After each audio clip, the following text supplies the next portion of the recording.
¿Qué tal? ¿Cómo le va? ¿Cómo le va? Qué bueno que está con nosotros. Gracias. Bienvenido a una emisión más de Edway. Me da gusto saludarles. Soy Enrique Lascano.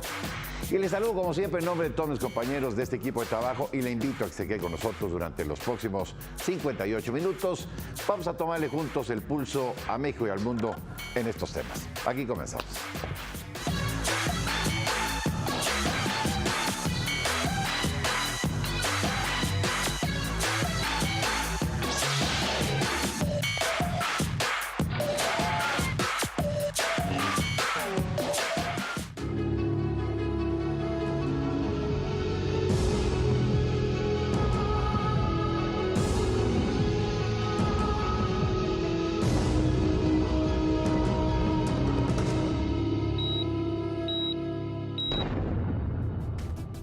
¿Qué tal? ¿Cómo le va? ¿Cómo le va? Qué bueno que está con nosotros. ¿Cómo le fue a lo largo del día? Pues hoy un día, yo le diría a usted, pues intenso, ¿no? Intenso en el recuerdo. Un día importante en la memoria colectiva de los mexicanos, sin duda alguna, porque pues no solamente recordamos los sismos del año pasado, ¿no? El 7, el 19, sino aquel sismo pues que marcó a toda una generación. Pues claro, hay muchos chavos que no lo vivieron, ¿no? Muchos jóvenes que no lo vivieron, quienes nos tocó vivir por alguna circunstancia de cerca, ya digamos desde el punto informativo o pues la verdad es que hubo muchas personas que tuvieron la tragedia de que alguien cercano pues muriera o tuviera alguna afectación en su domicilio, sus oficinas. Fueron momentos muy complicados aquellos de aquel viejo sismo de un 19 de septiembre y pues los del año pasado también, ¿no? Estos dos fueron pues muy devastadores. Y hoy se cumple un año desde que pues acudió principalmente a la capital del país, al Estado de México, Puebla, Guerrero y Morelos, Oaxaca. Y aunque en nuestro país son comunes los movimientos tectónicos, pues no todos sabemos qué los genera, ¿no? A propósito de esto, yo quisiera iniciar este programa, ¿no? Pues compartiendo con usted una reflexión sobre este tema, porque mire, si bien es cierto, hemos avanzado mucho en la cultura pues de los sismos, ¿no? Sobre todo de prevención, ¿no? Necesitamos seguir trabajando en el tema, de veras, y sobre todo estas nuevas generaciones. Yo le invito a ver el siguiente reportaje que preparó mi compañera Bonnie Moctezuma sobre estos fenómenos naturales. Los sismos son movimientos de la corteza terrestre que se originan en el interior de la Tierra y se expanden en diferentes direcciones en forma de onda. Bueno, un sismo es la propagación de ondas que se generan cuando existe una dislocación o un desplazamiento súbito en algún punto del planeta. En particular, muchos de estos sismos se generan en las fallas, pero también puede ser por acción volcánica o por acción inducida. Cuando se genera un sismo, en particular el que se origina en una falla, emite dos tipos principales de onda, primaria y secundaria. Es necesario dejar en claro que en un sismo se producen los dos tipos de onda, sin embargo, la intensidad depende de su ubicación. ¿Cómo es la primaria? Es como el tipo del sonido, va comprimiendo el medio. Y la otra, la secundaria, es transversal, ¿sí? Como la cuerda. Si nosotros estamos arriba de la fuente epicentral, generalmente vamos a sentir hacia arriba o hacia abajo lo que se le conoce como trepidatorio, ¿verdad? Pero si el sismo es también fuerte, vamos a sentir oscilatorio. El territorio mexicano está situado sobre 5 placas litosféricas: la placa norteamericana, la placa del Pacífico, la microplaca de Rivera, la placa de Cocos y la del Caribe. La principal y en donde se genera más actividad sísmica es en la norteamericana, que está esta parte continental de la República, y la placa conocidísima de Cocos, que es la que hace subducción bajo la norteamericana. Esto es que penetra bajo la norteamericana, porque en el interior del planeta está todo en lento movimiento, ¿verdad? Entonces, en esta costa de la República Mexicana, de la costa del Pacífico, en donde se genera la mayor cantidad de sismos por la dinámica que hay entre las dos, por el tipo de desplazamiento. Y es esta placa de Cocos en donde también se han generado la mayor cantidad de sismos importantes y fuertes. Debido a la interacción entre las placas, los estados con mayor sismicidad son Chiapas, Guerrero, Oaxaca, Michoacán, Colima y Jalisco, que a su vez afectan los estados de Veracruz, Tlaxcala, Morelos, Puebla, Nuevo León, Sonora, Baja California y la Ciudad de México. Para describir la fuerza o el tamaño general de un sismo, se utiliza la escala de magnitud sísmica. En general, como inicio, Richter por allá en 1936 propone una relación logarítmica para la región de California, y ahí surge esa idea de poder escalar los sismos, poderlos clasificar. Y entonces la que usamos actualmente, la magnitud de momento sísmico, es una forma más general, más utilizada en todo el planeta. En México, la actividad sísmica es cotidiana.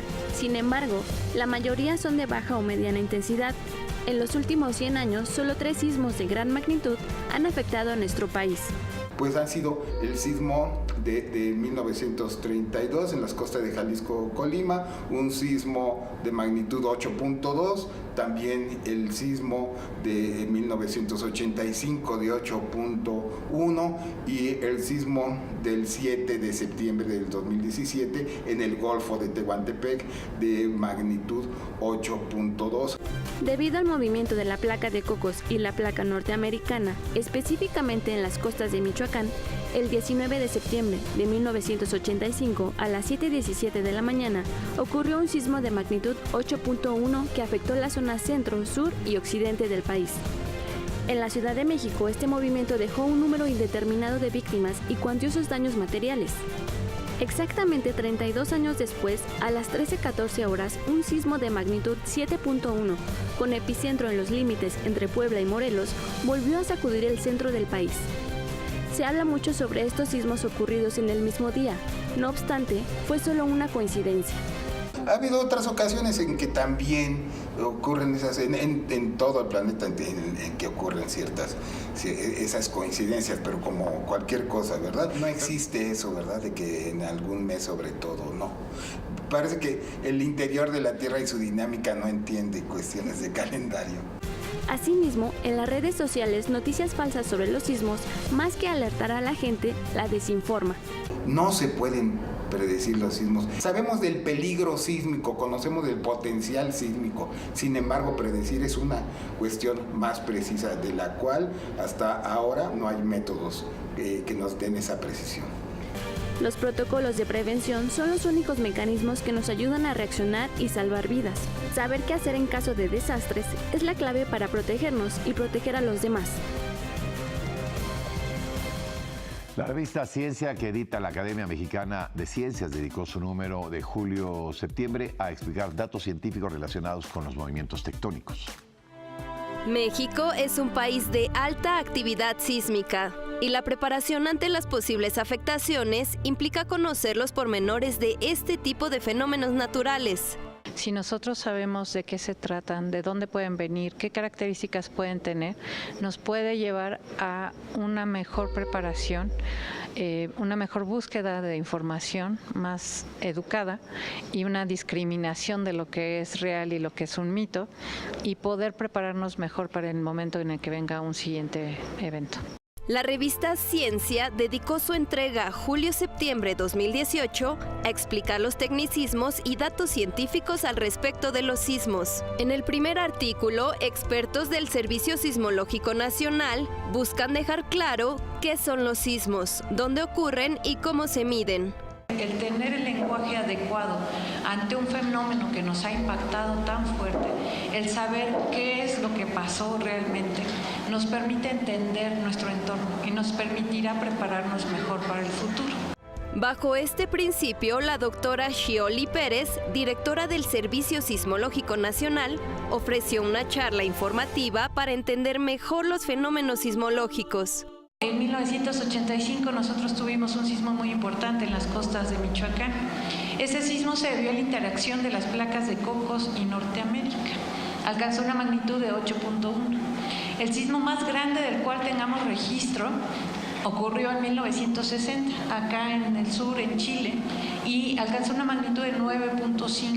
Es un monstruo enorme. La República Mexicana se encuentra sobre 5 placas tectónicas interactuando entre ellas. Todos hemos escuchado que Baja California se está separando, ¿no? O más bien dicho, lo que hemos escuchado es que se va a separar. En realidad se está separando. Viene separándose de Norteamérica desde hace 12 millones de años. Como en ese caso, el resto de las placas tectónicas también ejercen distintos tipos de movimiento y acumulan energía. Y eventualmente ese material ya no resiste, ya no puede más y se rompe. Y al romperse, pues genera un sismo. El impacto de un sismo depende, de acuerdo a la experta, de varios factores, como el tipo de suelo y la condición de la infraestructura. Conocer esos factores es una responsabilidad personal y colectiva para saber cómo reaccionar. El momento de reaccionar, pues sí implica también una preparación y una educación al respecto. Significa que yo tomé en serio los simulacros, que me informé en los lugares que más frecuento, en los lugares que habito y trabajo, cuál es la mejor acción a tomar en caso de que se presente un sismo. Uno de los mayores retos en materia de sismicidad es romper con el mito de que los sismos se pueden predecir. Es justo aquí donde la información y la educación juegan un papel central. Los sismos no se pueden predecir, eso no significa que voy a vivir con miedo, sino que voy a trabajar por vivir con conocimiento y por vivir preparado, ¿no? Entonces creo que es el mito más importante que hay que romper. Es importante el manejar los términos correctos, es importante conocer los fundamentos del fenómeno para que esta comunicación de qué pasó el día que se movió el piso sea una comunicación efectiva para la sociedad. La tarea para la sociedad es estar preparada, verificar las condiciones de las estructuras y conocer cómo reaccionar frente a los fenómenos sísmicos. Muchos de ustedes recordarán que tras el sismo de 85 surgió un grupo rescatista compuesto por voluntarios al que se les denominó topos. Ahora, con más de 30 años de experiencia, además de las labores de rescate en emergencias, ofrecen cursos de capacitación a empresas, instituciones y escuelas. 7:19 de la mañana del 19 de septiembre de 1985. El día apenas comenzaba cuando en la Ciudad de México ocurrió un terremoto de magnitud 8.1. En menos de 2 minutos, el temblor dejó al entonces Distrito Federal en ruinas. El gobierno de la Ciudad de México calcula la muerte de aproximadamente 12,000 personas. El panorama era catastrófico. La emergencia superaba todas las expectativas y faltaba ayuda. Ante la devastación, se formó un grupo de voluntarios que trabajaron coordinadamente en labores de búsqueda y rescate de víctimas. Y surgió por ver la necesidad de que el Estado no tuvo la rapidez de respuesta que la población requería. Al notar cómo se movían entre los escombros, la gente los llamó topos. Así fue como surgimos los topos, un grupo más o menos de jóvenes entre 15 y 22 años que empezamos a ayudar desinteresadamente. Como muestra de apoyo, Francia ofreció capacitar al grupo de voluntarios para que pudieran trabajar de mejor manera en un futuro. Y sí, así varios de los compañeros se fueron a tomar esa capacitación. Y una de las cosas que nos pedían, que de regreso se duplicara la enseñanza. En febrero de 1986 se constituyó legalmente la Brigada de Rescate Topos Tlatelolco AC. Es un grupo la cual se trabaja para ayuda cuando hay un percance muy grande, un fenómeno que rebasa al país o al Estado. Son puros miembros voluntarios, cada quien tiene su trabajo y esto se hace voluntario y tenemos cierta capacitación para poder hacer este trabajo. Gracias a su constante capacitación, los topos se han convertido en un grupo de respuesta inmediata, capacitado para atender desastres nacionales e internacionales como terremotos, huracanes, inundaciones, accidentes aéreos, ferroviarios, explosiones e incendios urbanos y forestales. Sus cursos de formación incluyen binomios caninos. Nosotros, ya con el paso del tiempo, también hemos tomado otros cursos aquí, en México o en otros lados, en el extranjero. Nuestra capacitación dura 3 años ahorita. Lo dividimos en 3 partes, que son 3 años. Es el básico, el intermedio y el avanzado. El trabajo rescatista de los topos es reconocido mundialmente. Es por esto que han ayudado en situaciones de peligro como el tsunami en el Océano Índico en 2004, el terremoto de Haití en 2010, el terremoto y tsunami de 2011 en Japón y en el de Nepal en 2015. Su labor es muy apreciada por los mexicanos y como parte de su compromiso, ofrecen cursos de capacitación a empresas, instituciones y escuelas. Bueno, la brigada ha tratado ahora de cambiar un poco la cultura de la protección civil y es tratar de ir a los centros educativos a formar brigadas y dar prevención. Además ofrecen taller de protección civil, cursos básicos de salvamento y rescate, soporte básico de vida, adiestramiento de perros de búsqueda y rescate, caballería y rapel, sobrevivencia, prevención y combate de incendios y capacitación escolar en sismos e incendios. Tratamos de que se lleven una formación integral de lo que es protección civil y es de todos los riesgos, de todos los agentes perturbadores o todo lo que nos puede suceder en la ciudad. Los especialistas coinciden en que la protección civil es la clave de nuestra propia sobrevivencia. Precisamente por eso se llama protección civil, porque depende también de los civiles. Y los actores que la integran es el gobierno, las organizaciones de la sociedad civil y la población civil. ¿Quién está más cerca cuando ocurre un incidente de los hechos? Pues nosotros, nuestros vecinos, nuestros pares. Para consultar mayor información sobre los topos, así como sus cursos y convocatorias para pertenecer a esta asociación, visita su página de internet www.topos.mx. Bueno, pues mire, hoy se celebra se conmemora, lo que es conmemoria, ¿no? El Día Nacional de Protección Civil. Yo le diría que hemos avanzado muchísimo, ¿no? Los protocolos de protección civil han dado buen resultado en los lugares donde ha habido emergencia, ya sea por un tema sísmico, por un huracán, por de repente estas lluvias, ¿no? Que caen y que parece que no van a terminar nunca. En fin, en estas circunstancias me parece que los protocolos de protección civil, tanto a nivel federal, estatal y municipales, han funcionado. Necesitamos, bueno, primero un reconocimiento por esto, porque quienes los han implementado, las autoridades que han hecho de esto una tarea yo le diría 24 por 365 días, son estas instituciones que no duermen, que están ahí pendientes de, ¿no? Cuando no es el Popo, pues es a lo mejor un tema en Chiapas, en fin. Bueno, un reconocimiento para esto, pero hay que recordar que todos estos protocolos de protección civil no funcionan si la sociedad no los, digamos, no los obedece, ¿no? Hay pautas marcadas, ¿no? ¿Qué hay que hacer en determinados momentos? Tenemos que acompañar estas instrucciones, tenemos que seguir preparándonos más, porque es un país en el que pues pasan estas cosas, vivimos en una zona sísmica, de repente hay huracanes, hay volcanes vivos, ¿no? Todavía el volcán de Colima, ¿no? Que está pegadito en la frontera con Jalisco, el Popo, en fin. Tenemos que tener un esquema muy claro de protección civil y acompañar todas esas instrucciones juntos, autoridad y sociedad, para que sigamos dando esta pelea y saliendo adelante de las cosas que la propia naturaleza nos vaya presentando. Vamos a una pausa, regresamos, no se vaya.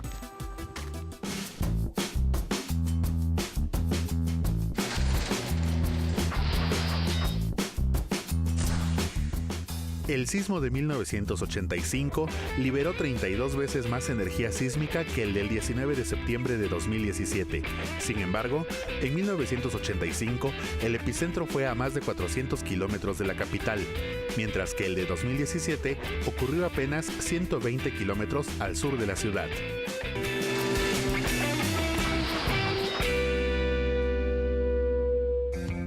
Valores de la convivencia escolar. Solidaridad. Ser solidario es dar sin esperar nada a cambio. Es un valor que fomenta la unidad entre las personas. Para alcanzar metas y enfrentar obstáculos en común, todos necesitamos ayuda, por lo que es importante ofrecer nuestro apoyo a los demás cuando lo requieran. Cuando trabajamos juntos, es más fácil enfrentar y resolver nuestros problemas. Para aprender a aprender, es necesario aprender a convivir. ¿Te gustaría realizar tu servicio social en la CEMAR? Te invitamos a conocer todos los requisitos para realizar tus prácticas profesionales, campos clínicos, entre otros. Ingresa a la página www.gov.mx/Universidad Naval y no dejes pasar esta gran oportunidad.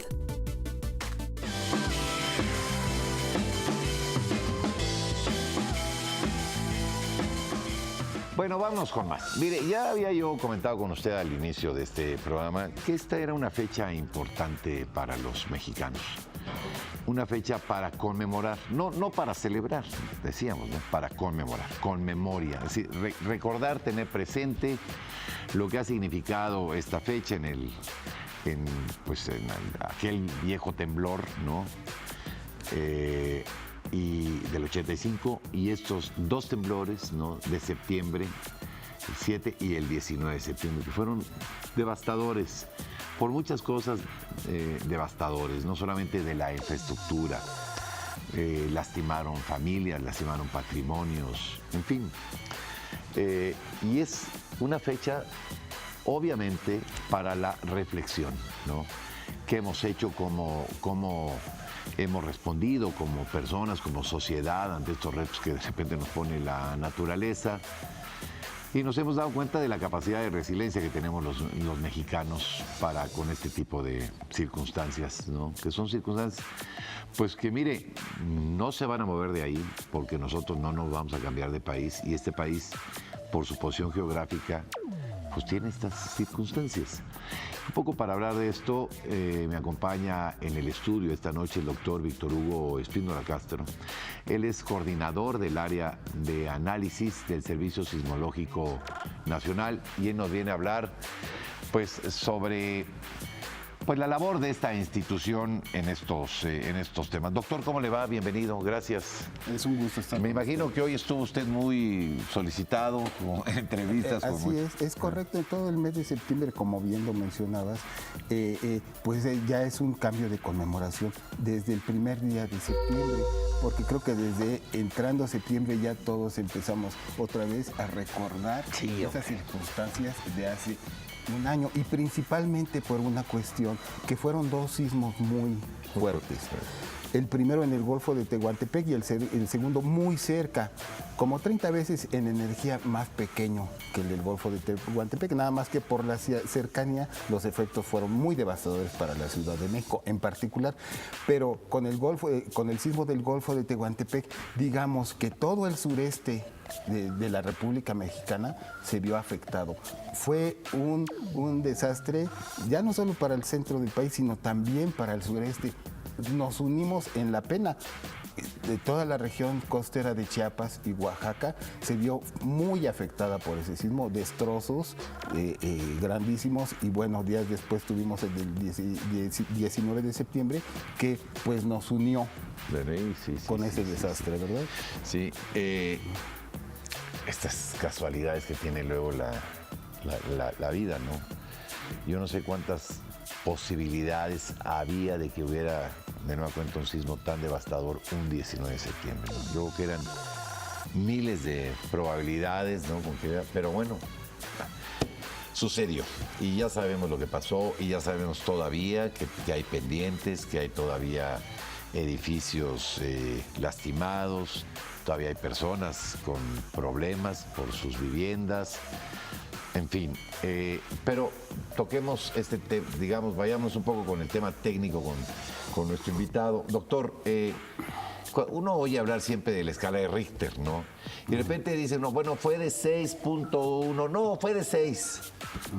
Entiendo que el punto 1 es doblar todavía la fuerza, ¿no? O sea, no es cualquier cosita, no es cualquier cosa. En 1 o 2 o 3, no, es 2. Mucho. Así es. Sin embargo, sabemos que un sismo mayor a 7.5 por lo general en la costa del Pacífico va a ser desastroso, por lo menos para algunas poblaciones. Sí es cierto que, como en el caso del sismo del 2012 en la región de Metepec, inicialmente se dijo que era de 7.2, después ya con otras estimaciones 7.5, hace apenas unos 6 años de eso. O como de 8.2, inicialmente se decía que era de 8.4 y después ya se hicieron otras estimaciones. Lo que pasa es que no es fácil medir la cantidad de energía liberada, que se libera en un sismo grande. Sí. Estamos diciendo sismos grandes, mayores de 6.5 o 7. Es muy difícil estimar su estimación. Para sismos pequeñitos sí, porque medimos la duración, la coda, y ya ahí tenemos una forma más fácil de decir la magnitud. Pero para estos sismos fuertes y que acaban de ocurrir, lo que nosotros usamos inicialmente es una estimación de las primeras ondas que llegan. Entonces tenemos dos opciones: o no dar esa información de la estimación de la magnitud, o dar una con métodos más sencillos, sí, pero que su rango pueda aumentar más o disminuir más menos. Entonces esos métodos lo podemos dar en cuestión de 3 minutos. Sí, ahora, es muy importante dar esa estimación, porque finalmente, a lo mejor para nosotros, la gente de a pie, pues no es tan importante en dónde fue, simplemente que lo sentimos, ¿no? Pero para las autoridades y la gente que se dedica principalmente a protección civil, claro, ya sabe que ese sismo, algunos minutos después se manda un preliminar en forma automática, 5 minutos después ya saben que fue en la región del Golfo de Tehuantepec y que tienen que fijar la mirada y mandar todos sus protocolos a la región del Istmo. Dice usted muy bien, porque finalmente, doctor, se tienen que activar estos protocolos de protección civil en los lugares donde fue el impacto. A lo mejor si vimos ahí en la capital, pues oímos, fue en la costa de Guerrero, o fue en Chiapas, o fue en Oaxaca, ¿no? De donde generalmente vive. Bueno, pero la autoridad tiene que saber perfecto, porque en ese momento se activan los protocolos de protección civil en esas áreas. Ahora, está pasando una cosa muy curiosa, doctor, cuando menos yo no lo había visto pues antes, que de repente los epicentros se están localizando en delegaciones de aquí de la Ciudad de México. ¿Qué pasa con eso, doctor? Mire, pasan varias cosas. Nosotros que tenemos un catálogo, que tenemos registros de instrumentos muy antiguos, desde el 1900 aproximadamente, tenemos esos registros inscritos en papel ahumado que todavía los tenemos ahí. Pues bueno, tenemos 118 años aproximadamente de esos registros. Ahora ya son digitales, ya son instrumentos, y hay mucho mejor precisión de localización. Sin embargo, nosotros vemos en ese catálogo que la cantidad de sismos dentro de la Ciudad de México siempre han existido. O sea, no es nuevo. No es nuevo. Okay. Y de hecho, si nosotros vemos todos los sismos mayores de 6.5 o 7.5 a lo largo de los 118 últimos años, vemos que la distribución visual pues es más o menos la misma. Tuvimos un sismo de 8.2 en 1932. Lo que pasa es que ahora nos enteramos inmediatamente, para empezar. Claro, ¿no? Hasta hace algunos años podía ocurrir un epicentro aquí en la ciudad, en Álvaro Obregón, que nada más se siente en tal unidad habitacional nada más se enteraba la gente. Así pasó hace unos días acá en la del Valle, en la región de la del Valle hace algunos días ocurrió 3 sismos de magnitud 2.2, 1.8. Y se sintió ahí nada más se siente en un radio. Acá no se sintió. Pero por los medios de comunicación que tenemos, con las formas de informarse, eso se hizo inmediatamente del conocimiento de la Ciudad de México, de los 20 millones que habitamos. Oiga, doctor, dígame algo, ¿qué genera los sismos? Es decir, uno habla del acomodamiento de las placas tectónicas, ¿no?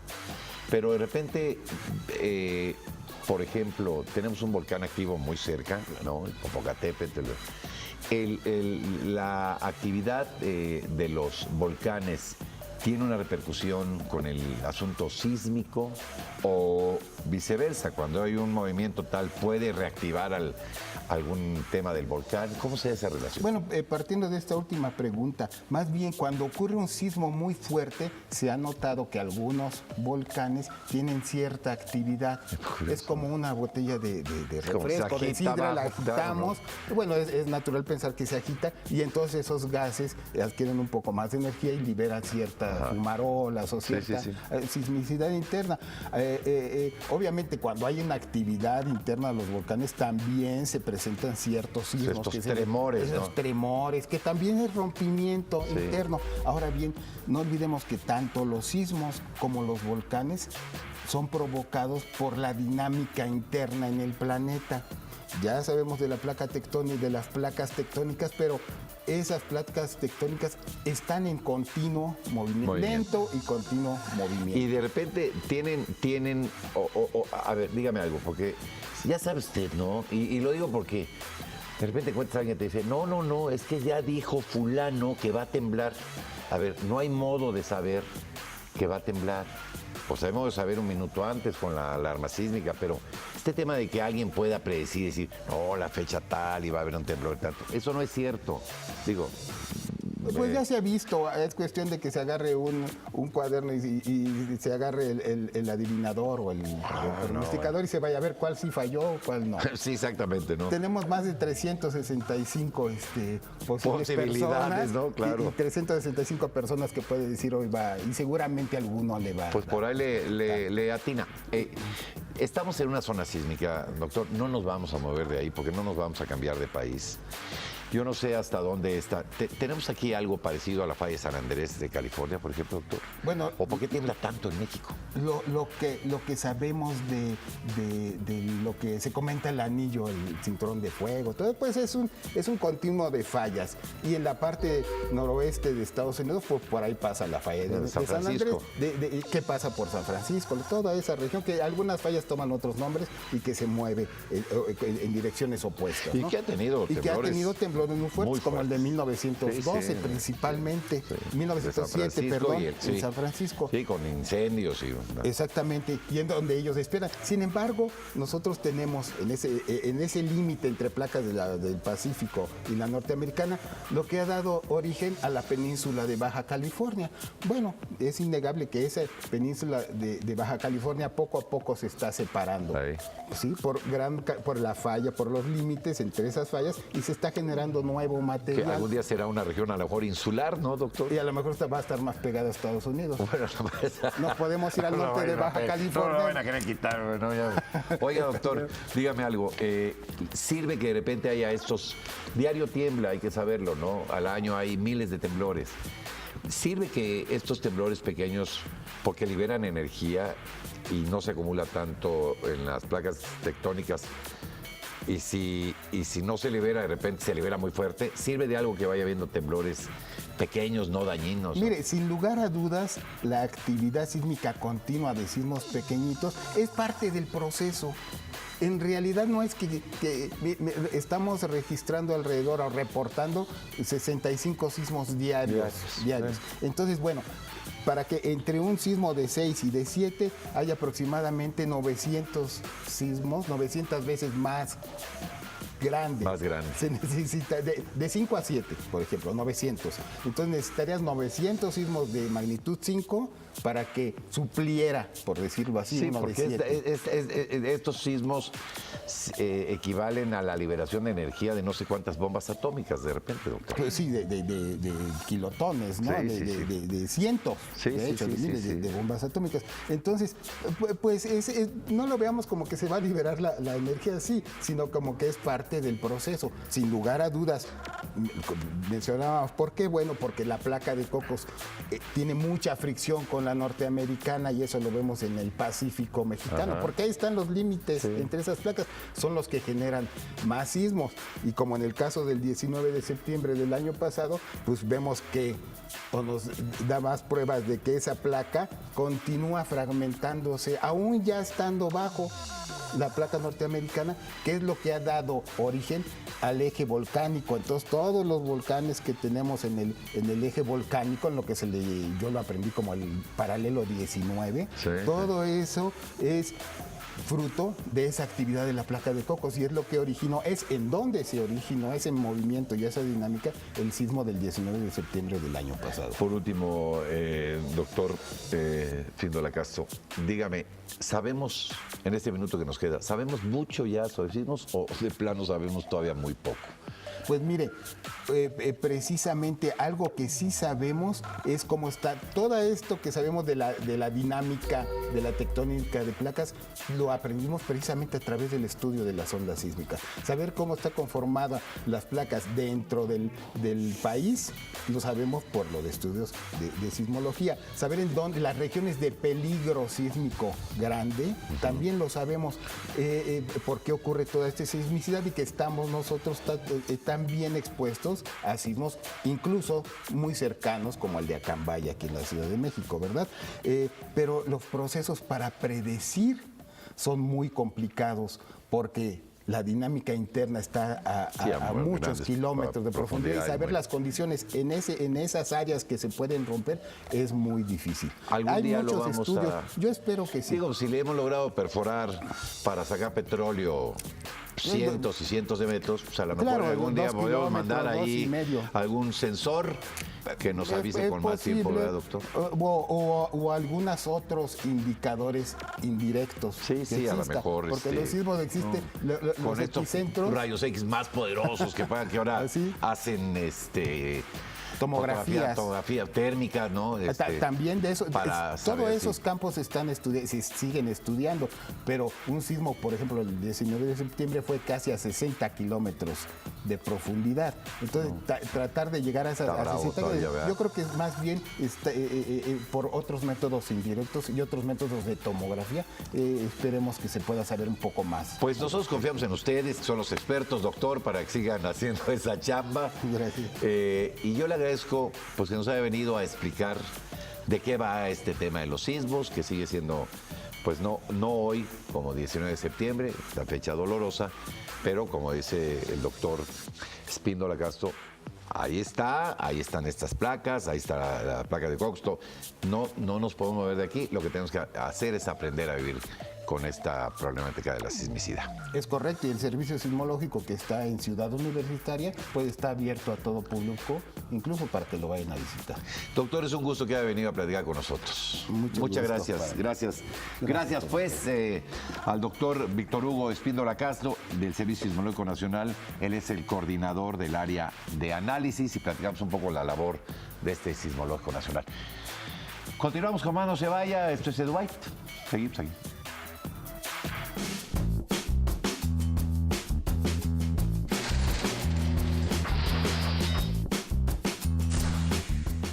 En 1982, Scott Follman envía los primeros emoticonos, una carita sonriente y una carita triste.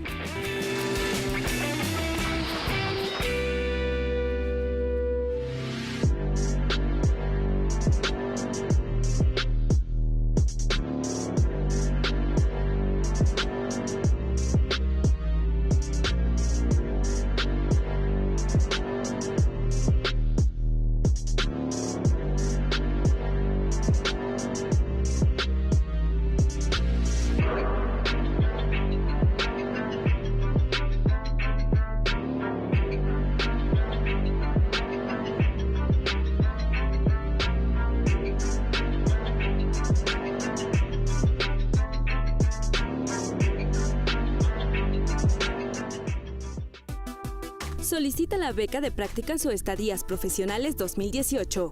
Esta convocatoria es para que los estudiantes realicen prácticas o estadías profesionales dentro de un programa de formación dual, incorporándose a una empresa del ramo laboral de su profesión y área de conocimiento, alternando el aprendizaje en el aula y la empresa con el propósito de aplicar los conocimientos adquiridos y fortalecer con ellos su formación profesional.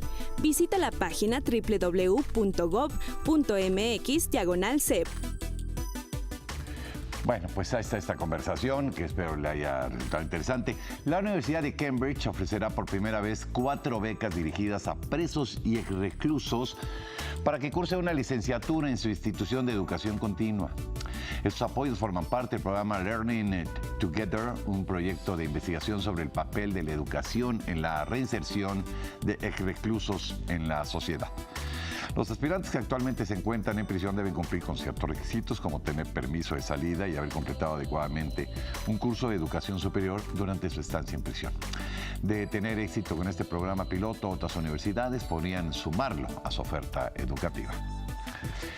Y hablando de universidades, la Nacional Mayor de San Marcos, ubicada en Lima, Perú, realizó el examen de admisión a más de 22,000 jóvenes que aspiran a alcanzar una de las 2,254 vacantes de ingreso. Entre los aspirantes destacó la solicitud de Héctor Medrano Quispe, un niño de 10 años que busca ingresar a las facultades de Ciencias Matemáticas.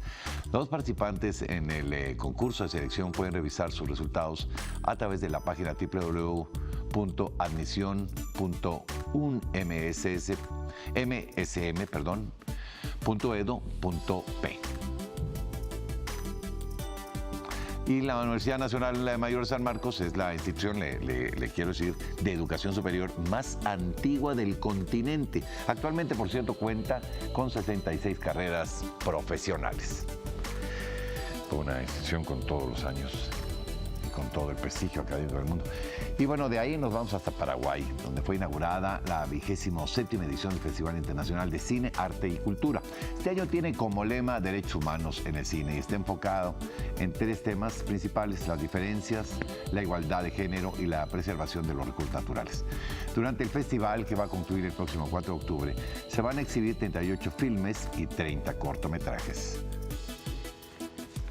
Y con motivo de los festejos por la Semana Cultural de China, fue inaugurada en la Biblioteca Nacional de Venezuela la exposición La Ruta y Franja de la Seda.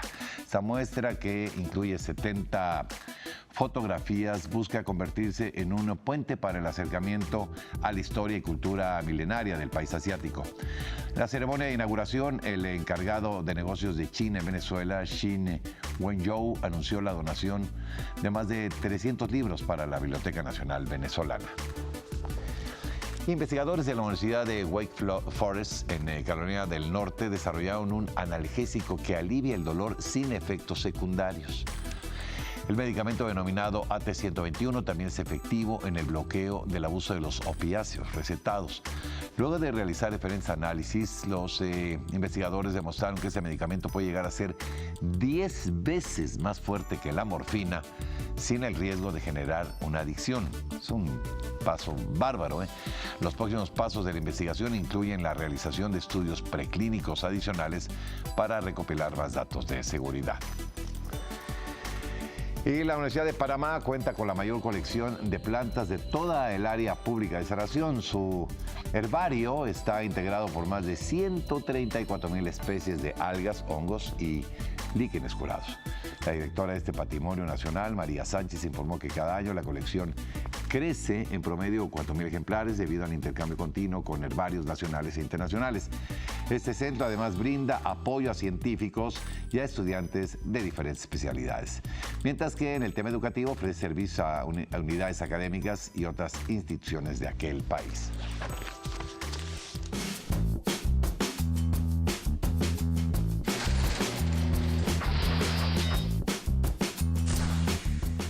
En 1917 nace Amalia Hernández, bailarina y coreógrafa que se convirtió en embajadora de la cultura mexicana.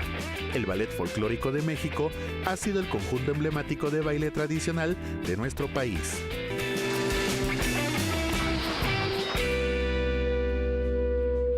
Tienes entre 6 y 24 años, participa en el 25º Concurso Nacional de Dibujo y Pintura Infantil y Juvenil 2018. Consulta las bases en www.gov.mx/CONAPO o www.mexico.unfpa.org. Regístrate antes del 21 de septiembre. No olvides seguir nuestras redes sociales.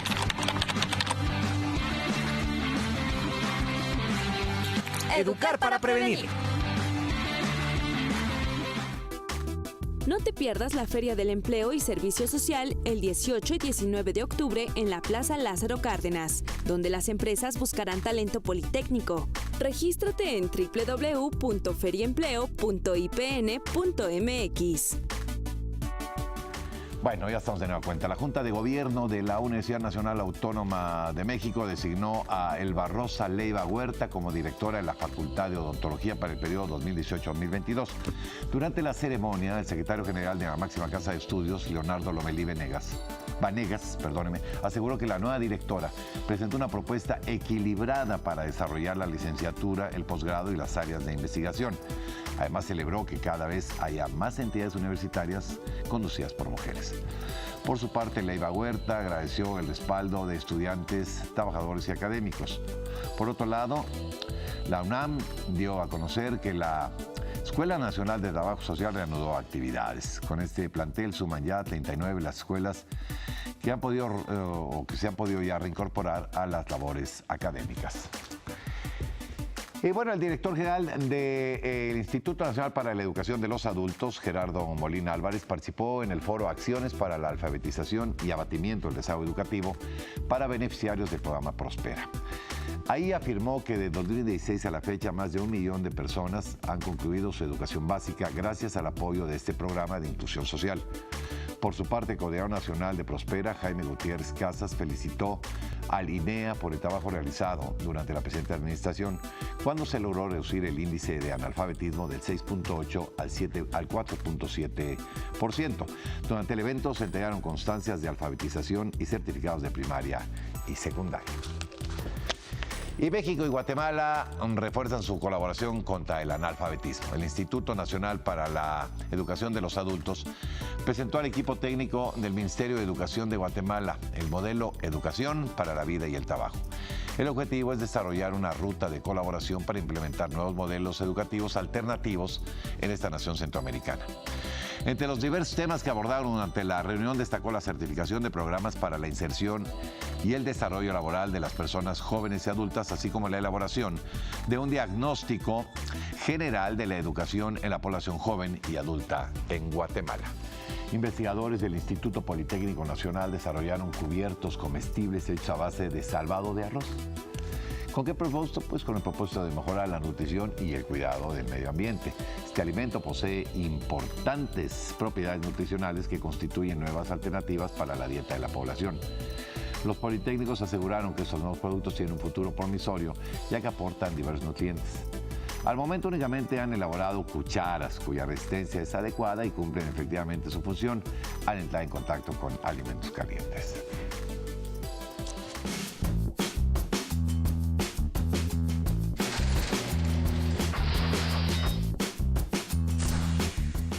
En 1928, Walt Disney comienza a trabajar en la primera película de animación con sonido sincronizado, Steamboat Willie.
Bueno, iniciaron las actividades del programa de Arte, Ciencia y Tecnología que lanzaron en conjunto la Secretaría de Cultura y la Universidad Nacional Autónoma de México. Uno de los primeros eventos fue el Coloquio Internacional de Notación. Vamos a ver de qué se trata. El Coloquio Internacional de Notación, coorganizado entre académicos de la UNAM y de la Universidad Libre de Berlín, convoca a investigadores, artistas y público interesado a abordar la idea de notación, ubicada en el terreno entre la palabra, la imagen y el sonido. Vamos a revisar durante 3 días, desde distintas disciplinas, qué significa la idea de notar, de graficar, cuáles son las tecnologías de la escritura quizá antes de la escritura misma, ¿no? Qué significa la historia del papel, qué significa el involucramiento del texto, por ejemplo, en el cine, de las gráficas en astronomía, la noción de palimpsesto en una mirada contemporánea, es decir, desde muy distintas claves, qué significa escribir antes de escribir. La notación es un ejercicio conceptual, comunicativo y material, determinado tanto por el lenguaje en el que se codifica, como por los soportes y las tecnologías que permiten su inscripción y registro, así como las vías de legibilidad que ofrece. El tema de notación está en un espacio, es una buena pregunta, porque el tema de notación está en un espacio liminal entre las artes sonoras, las escrituras y de manera como marginal en la ciencia. Y la idea es cómo podemos hacer que ese tema sea el centro de atención. Es decir, vamos a dejar la parte semántica y vamos a dejar la parte de contenidos y vamos a pensar en qué estructuras, qué tecnologías, qué soportes y qué materiales hacen posible que estas disciplinas estén en conjunto, actuando a partir de un tema tan simple que es la notación. Por su parte, el titular de Difusión Cultural de la UNAM, Jorge Volpi, dijo que era un honor ser parte de este proyecto de arte, ciencia y tecnologías. Celebrar la existencia de ACT, celebrar la existencia de este programa entre la universidad y la Secretaría de Cultura para vincular arte, ciencia y tecnología y que podamos nosotros también ser parte de ella. Celebrar también esta colaboración entre la UNAM y la Freie Universität. Muchísimas gracias, vielen Dank. Y felicitar Susana, Cintia, muchísimas felicidades por este coloquio internacional de notación. En este evento se buscó que los participantes discutieran lo que se está analizando a nivel mundial de este tema.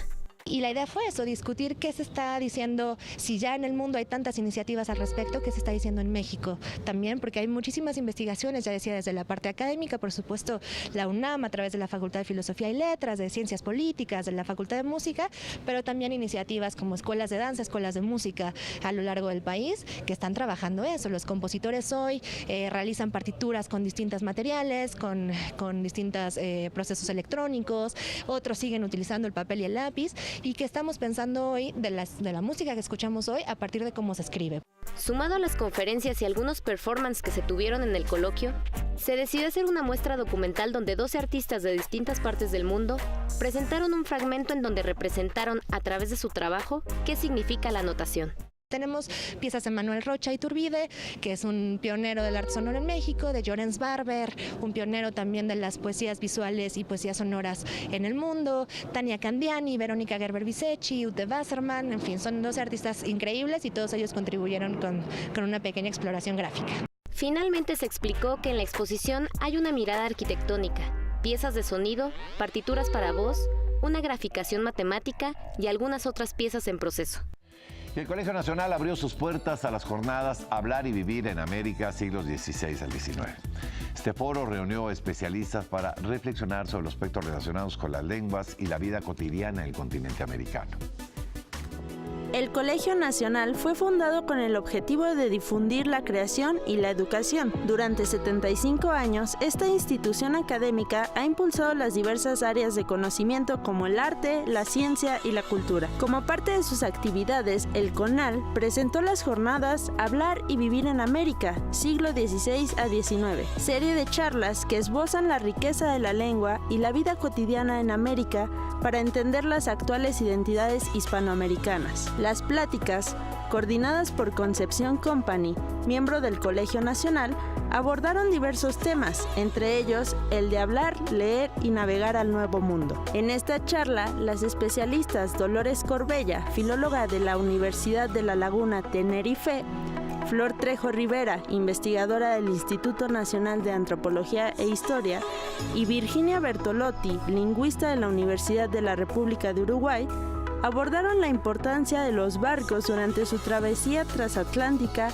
y el paisaje lingüístico que desarrollaron. Hay un intercambio económico, hay un intercambio, es decir, se crean las primeras redes comerciales, hay intercambios culturales, ampliación del conocimiento de los dos mundos y civilizaciones que se ignoraban entre sí.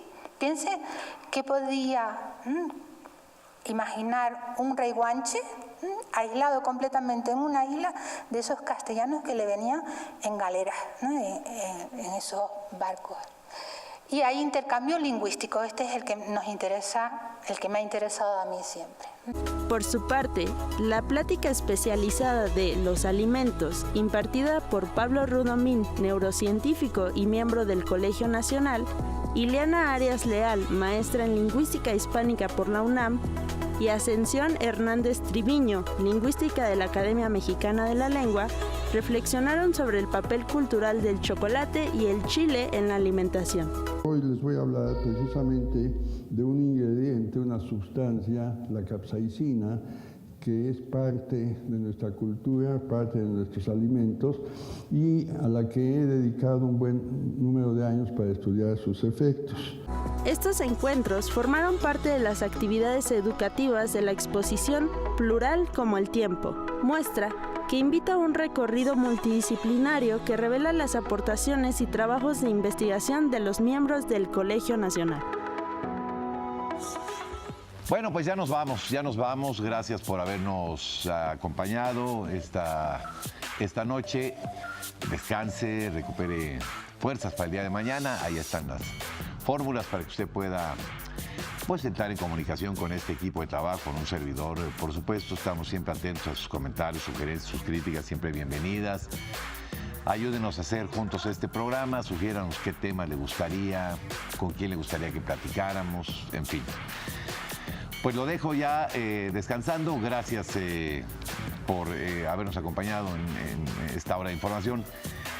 Y en este recuerdo de un día, si bien es cierto, muy doloroso, también son estos días que nos tienen que enseñar y ayudarnos a esta resiliencia que tenemos como sociedad, los mexicanos.